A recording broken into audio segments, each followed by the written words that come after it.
Hello nurses साहब, मेरा नाम है कीर्ति।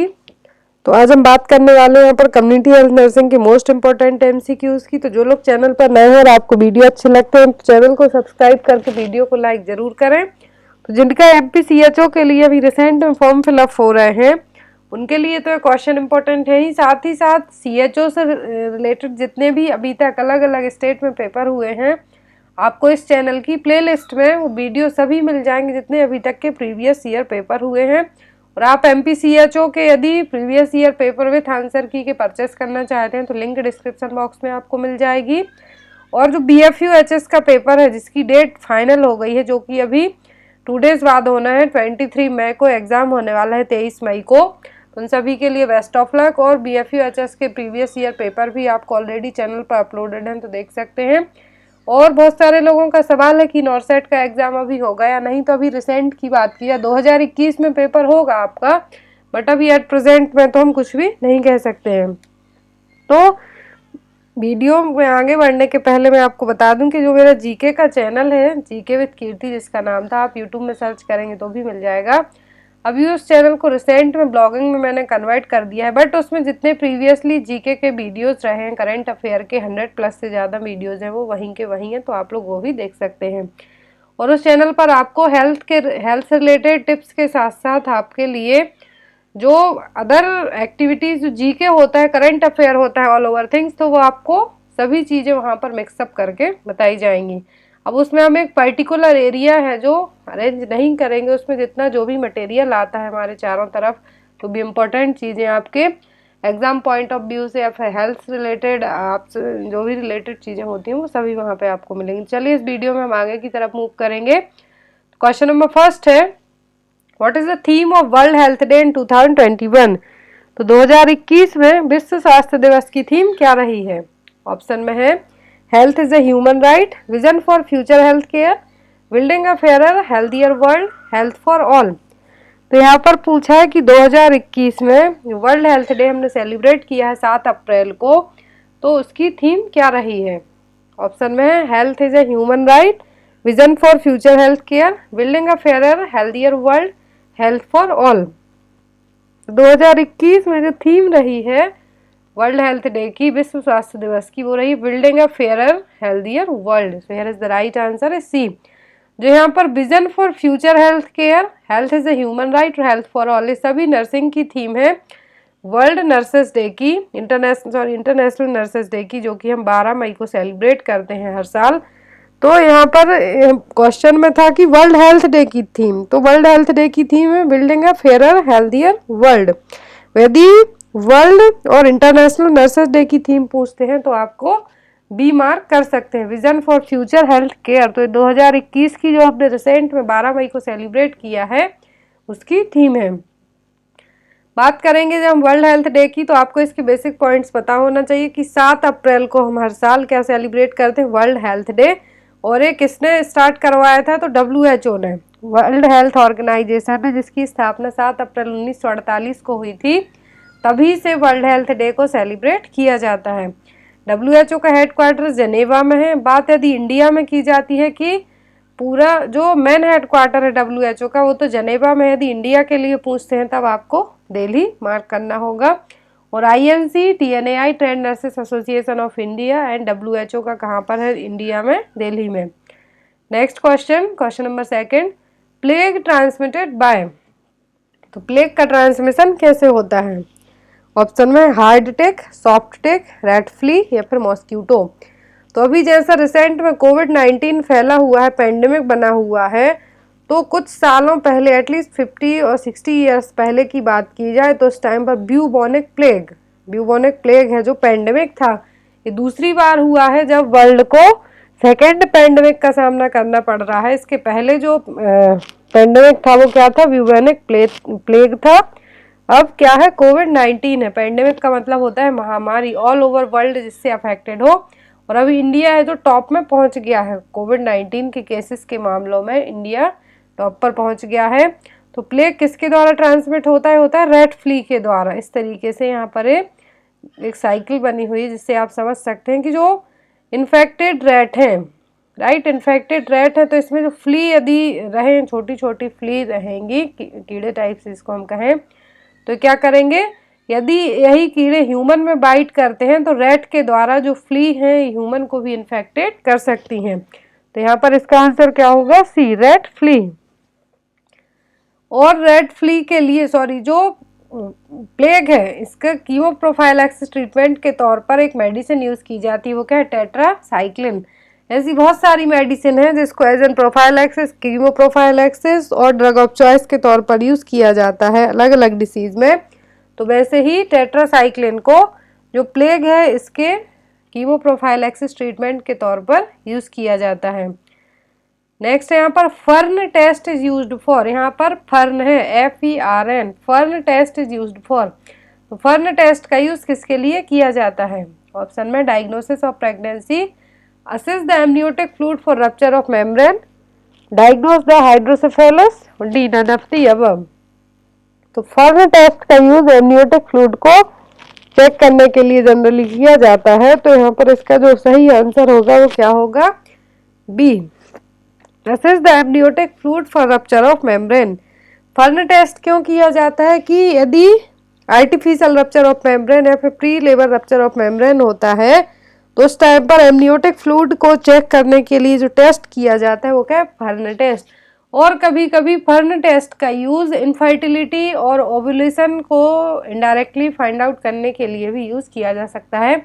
हमें तो नहीं कह सकते हैं कि इनफर्टिलिटी या फिर ओव्यूलेशन को कंफर्म करने के लिए ये किया जाता है, बट कुछ इनडायरेक्ट एविडेंस है इसके प्रेजेंट कि जिसके कारण हम फर्टिलिटी और ओवुलेशन को भी चेक कर सकते हैं।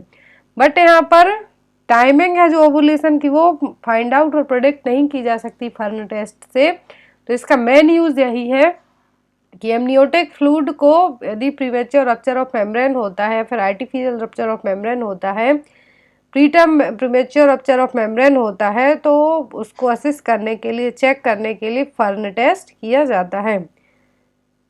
Next is during home visit a community health nurse found a child who is suffering from diarrhoea and vomiting, what would be nurse teach the mother to prepare first.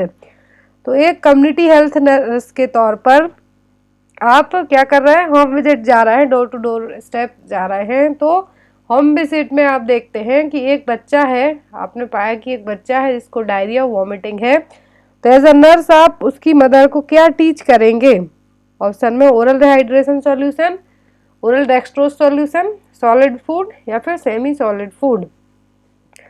तो यहाँ पर diarrhoea vomiting है, even बड़ों को भी होगा, यहाँ बच्चे की बात की जा रही है, तब हम फर्स्ट प्रायोरिटी रहेगी कि आप उसको क्या दें, ORS उसकी मदर को बनाना सिखाएं। सबसे पहले प्रिपेयर फर्स्ट क्या करें, आपको क्या करना है कि उसकी माँ को, बच्चे की माँ को या फिर कोई एल्डर घर में पर्सन हो तो उसको हमें ORS सोल्यूशन बनाने को कहना है। और जो भी ORS सोल्यूशन रेडी किया जाता है, फिर मार्केट से जो रेडीमेड पैकेट आते हैं उनको आप यदि बनवा के बताते हैं तो विद इन 24 आवर ही यूज़ करना है।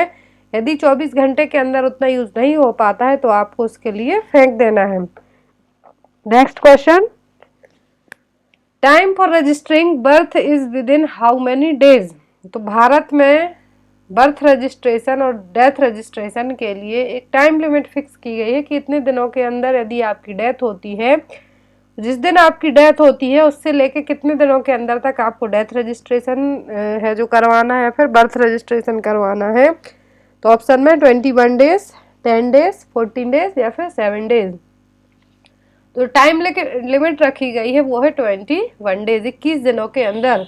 According to death and birth registration act जो कि 1969 में आया था, 1969 में, उसके अकॉर्डिंग डेथ और जन्म और मृत्यु का जो रजिस्ट्रेशन है विद इन 21 दिनों के अंदर करवा देना चाहिए। तो यहाँ पर इसका आंसर क्या होगा, ए। ये क्वेश्चन कई बार एग्जाम में आया है। और यदि आपसे एग्जाम में death and birth registration act पूछते हैं कि ये कब आया था, तो आया था 1969 में, 1969 में। और उसी के अकॉर्डिंग ये कहा गया है कि विद इन 21 दिनों के अंदर मृत्यु और बर्थ का जो रजिस्ट्रेशन है वो करवा देना चाहिए। नेक्स्ट है यहाँ पर ideal ratio of nurse to patient in an ICU is. तो ICU में एक नर्स और पेशेंट का रेशियो क्या होना चाहिए, ऑप्शन में 2/1, 1/2, 1/1 या फिर 1/3। तो आईसीयू में नर्स पेशेंट का जो रेशियो होता है वो होता है 1/1, 1 nurse and 1 patient. Next is an immunologic reaction to a drug to which a person has already has been sensitised is known as. तो एक इम्यूनोलॉजिक रिएक्शन होगा किसी भी ड्रग का उस पर्सन में जो ऑलरेडी उस मेडिसिन को लेके क्या है, सेंसिटिव है, तो क्या कहलाएगा? ऑप्शन में है drug tolerance, drug allergy, drug intoxicity या फिर ड्रग इंटॉलरेंस। तो टॉलरेंस और इंटॉलरेंस दोनों टर्म डिफरेंट है। तो आपको बताना है कि इम्यूनोलॉजिक रिएक्शन हो रहा है किसी भी ड्रग को लेके किसी पर्सन में जो ऑलरेडी उस मेडिसिन को लेके उसको सेंसिटिविटी है, तो वो क्या कहलाएगा? तो ये कहलाता है ड्रग एलर्जी। क्या कहलाएगा? Drug allergy. ड्रग टॉक्सिसिटी का मतलब होगा कि ड्रग का ओवरडोज हो जाए तो क्या करे, टॉक्सिक की कंडीशन और उस पर्सन को ऑलरेडी और प्रॉब्लम्स क्रिएट करे, तो वो ड्रग टॉक्सिसिटी होगा। ड्रग टॉलरेंस और इंटॉलरेंस की बात की जाए तो ड्रग टॉलरेंस का मतलब है कि कम डोज में आपकी बॉडी उस चीज़ से ठीक हो रही है, और इंटॉलरेंस का मतलब कि आपकी बॉडी उस चीज़ को टॉलरेट ही नहीं कर पा रही है, यदि सिंपल लैंग्वेज में बात की जाए तो। नेक्स्ट क्वेश्चन है यहाँ पर, which of the following medication ordered is immediately and once only administered. इनमें से आपको बताना है कि कौन सी मेडिकेशन का वो एक बार और इमीडिएटली और इमरजेंसी में ही एडमिनिस्टर किया जा सकता है। ऑप्शन में PRN order, state order, standing order या फिर सिंगल ऑर्डर। तो ऐसी मेडिकेशन कौन सी हैं जिनको एक ही बार में इमीडिएटली और इमरजेंसी में ही यूज़ करना है? ऑप्शन है PRN order, state order, standing order या फिर सिंगल ऑर्डर। तो ऐसी मेडिसिन कहलाती है स्टेट ऑर्डर, जो कि जनरली इमरजेंसी के केस में ही यूज़ की जाती हैं। इनको एक ही बार और इमीडिएटली स्टेट ऑर्डर के तौर पर एडमिनिस्टर करना है। बाकी अदर टर्म है PRN। तो PRN का मतलब होता है जब ज़रूरत हो, as needed when it's required. और स्टैंडिंग ऑर्डर का मतलब है प्री रिटन प्रिस्क्रिप्शन, कि पहले से लिखा हुआ प्रिस्क्रिप्शन हो जो कि सर्कमस्टेंसेस के तौर पर यूज़ किया जा सके। नेक्स्ट क्वेश्चन है यहाँ पर, pediculosis can be treated with all of the following except. Pediculosis, pediculosis को हम सभी के द्वारा ट्रीट कर सकते हैं किसी एक को छोड़कर। ऑप्शन है परमेथ्रिन 1%, लिंडेन, एब्रोमेक्टिन, बेंजाइल अल्कोहल 70%। तो पेडिकुलोसिस जो कि छोटे छोटे, जिसको हम हिंदी में कहें जुएं कहते हैं, तो उनको सभी से ट्रीट कर सकते हैं किसी एक को छोड़कर। तो परमेथ्रिन यूज़ किया जा सकता है, लिंडेन यूज़ किया जा सकता है, आइवरमेक्टिन यूज़ करते हैं, benzyl alcohol, but benzyl alcohol की 5% मात्रा ही यूज़ की जा सकती है, 70% बहुत ज़्यादा हो जाएगा। इसीलिए यहाँ पर इसका आंसर क्या होगा आपका डी, बेंजाइल अल्कोहल का 5% ही यूज़ किया जाता है, ना कि 70%। Next is inflammation of tongue is known as. तो जीभ के इन्फ्लामेशन को क्या कहा जाता है? ऑप्शन में ग्लोसाइटिस, हेलिटोसिस, स्टोमेटाइटिस एंड जिंजवाइटिस। तो इन्फ्लामेशन ऑफ टंग पूछा है तो क्या है? ग्लोसाइटिस। और जो अदर टर्म है आपको एग्जाम में आ सकते हैं, तो हेलिटोसिस का मतलब है बैड ब्रीथ, इसको शॉर्ट टर्म में कहें तो बैड ब्रीथ। आप जब सांस ले रहे हैं, सांस छोड़ रहे हैं, तो उस टाइम कैसी स्मेल है जो खराब आ रही है, तो वो क्या कहलाता है? Bad breath. और जिंजिवाइटिस का मतलब है इन्फ्लामेशन ऑफ द गम्स, और स्टोमेटाइटिस का मतलब है ओरल म्यूकोसा इन्फ्लामेशन। तो ये चारों टर्म याद रखें, मोस्टली एग्जाम में स्टोमेटाइटिस, जिंजिवाइटिस और ग्लोसाइटिस जरूर आया है। नेक्स्ट है यहाँ पर, Florence Nightingale was born in which country. तो फ्लोरेंस नाइटिंगेल हैं जिन्होंने फर्स्ट नर्स थी वर्ल्ड की पूरे, तो वर्ल्ड की जो फर्स्ट नर्स थी फ्लोरेंस नाइटिंगेल, इन्होंने बहुत सारी थ्योरीज भी दी हैं। इनका जन्म किस देश में हुआ था? ऑप्शन है France, Italy, USA and Germany. तो फ्लोरेंस नाइटिंगेल का जो जन्म हुआ था वो कहाँ पर हुआ था? हुआ था इटली में, राइट। तो इटली में इनका जन्म हुआ था, इटली नहीं, इटली है। फ्लोरेंस नाइटिंगेल का जो जन्म हुआ था कहाँ पर? इटली में, 12 मई को, 12 मई को। तो उसी के तौर पर हम हर साल इंटरनेशनल नर्सेज डे सेलिब्रेट करते हैं, उन्हीं का बर्थ है जो बर्थ एनिवर्सरी है। और इस बार 2021 में 201वां बर्थ एनिवर्सरी हमने सेलिब्रेट की है फ्लोरेंस नाइटिंगेल की। फ्लोरेंस नाइटिंगेल से बहुत सारे क्वेश्चन आते हैं यहाँ पर, तो आपको सिंपल क्वेश्चन दिए गए हैं। उनकी थ्योरीज भी आपसे एग्जाम में आ सकती हैं। उन्होंने कौन सी थ्योरी कब दी है वो भी आपसे पूछा जा सकता है। तो हम एक सेपरेट वीडियो में फ्लोरेंस नाइटिंगेल से रिलेटेड जितने भी पॉइंट्स रहेंगे आपको वन लाइनर क्वेश्चन के तौर पर आपको 5 मिनट के वीडियो में बता दिए जाएंगे कि उनकी कौन सी थ्योरी कब दी गई और क्यों दी गई। नेक्स्ट यहाँ पर what is the causative agent of mucormycosis. तो ये रिसेंट का ही क्वेश्चन है अभी जो कि फैला हुआ है। म्यूकोरमाइकोसिस का कॉजेटिव एजेंट क्या है? ऑप्शन में वायरस, बैक्टीरिया, प्रोटोजोआ या फिर फंगस। तो इनमें से क्या है जो म्यूकोरमाइकोसिस का कॉजेटिव एजेंट है? तो म्यूकोरमाइकोसिस एक क्या है? फंगल इन्फेक्शन है। तो यहाँ पर आंसर क्या होगा? डी, फंगस, जो कि मोल्ड, ग्रुप ऑफ मोल्ड है म्यूकोरमाइसाइटिस जिसके द्वारा हो रहा है, जिसको ब्लैक फंगस इन्फेक्शन के नाम से भी जाना जा रहा है। इसमें ये जो फंगई है आपकी नोज से एंटर होगी, देन आपकी आइज, ब्रेन, लंग्स और नोज और आइज के लिए अफेक्ट करेगी। इवन इससे क्या है कि 50% डेथ हो सकती है पेशेंट की, 50% केस में पेशेंट ठीक हो सकते हैं। अभी रिसेंट में आज ही की न्यूज़ में आप देख सकते हैं कि अभी तक तो ब्लैक फंगस का इन्फेक्शन हो रहा था, अब वाइट फंगस का जो कि कैंडिडियासिस ग्रुप का जो फंगई है उसके द्वारा वाइट फंगल इन्फेक्शन भी हो रहा है, जो कि मेनली लंग्स को ही अफेक्ट कर रहा है। और जो म्यूकोरमाइकोसिस या फिर जो म्यूकोरमाइसाइट्स फंगई है ये पूरे वातावरण में पहले से ही प्रेजेंट रहती है, बट जैसे ही ज़्यादा नमी होती है और जिसकी इम्यूनिटी वीक है या फिर जिनने बहुत ज़्यादा मात्रा में स्टेरॉइड्स लिए हैं तो उनको ये इन्फेक्शन बहुत फास्ट हो रहा है। रिसेंट में भी कुछ पेशेंट की डेथ भी हो चुकी है इस फंगई इन्फेक्शन से, म्यूकोरमाइकोसिस या फिर ब्लैक फंगस इन्फेक्शन। नेक्स्ट है यहाँ पर when Indian government adopted family planning programme. तो इंडियन गवर्नमेंट ने फैमिली प्लानिंग प्रोग्राम को कब अडॉप्ट किया था?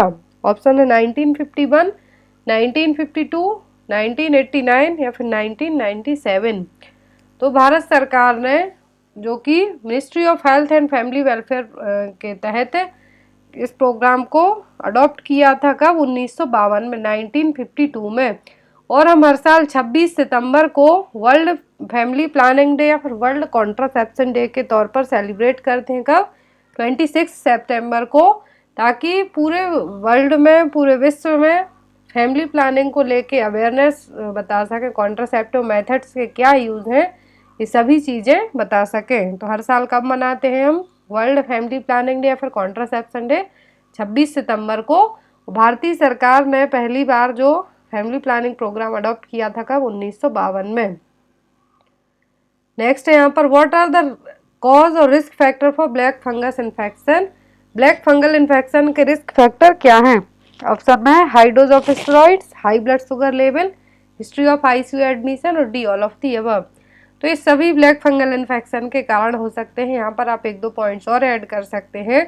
High dose of steroids, that means जिन्होंने अभी कोविड-19 के ट्रीटमेंट के तौर में क्या किया गया है, उनको स्टेरॉइड्स तो दिए ही गए हैं, तो वो देना भी डॉक्टर की व्यवस्था है। वो स्टेरॉइड्स देने से क्या होता है कि आपका जो इम्यूनिटी सिस्टम है बहुत ज़्यादा वीक हो जाएगा, कमज़ोर हो जाएगा, तो जिसके कारण यदि कोई सा भी इन्फेक्शन आपकी बॉडी में एंटर होता है तो आपकी बॉडी उससे फाइट नहीं कर पाएगी। Second thing, high blood sugar level. जो भी लोग जिनको ब्लड शुगर लेवल फ्लक्चुएट होता है या फिर हाई है, उनको ऑलरेडी कोविड-19 हुआ है या नहीं हुआ, उनको भी होने के चांसेस हैं।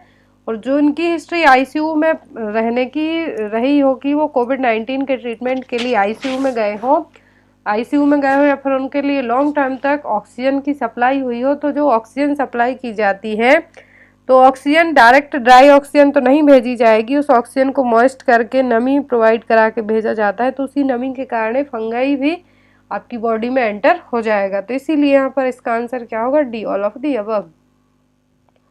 तो गाइज ये थे टोटल पूरे कम्युनिटी के क्वेश्चन। आई होप आपको वीडियो अच्छा लगा हो तो लाइक जरूर करना। आज ही हम नेक्स्ट जो वाइट फंगल इन्फेक्शन है जो कि रिसेंट में अलग अलग स्टेट में अभी कम केसेस आए हैं वो पढ़ेंगे नाइट तक। तो आई होप आपको वीडियो अच्छा लगा हो तो लाइक जरूर करना। Thank you for watching us, bye bye.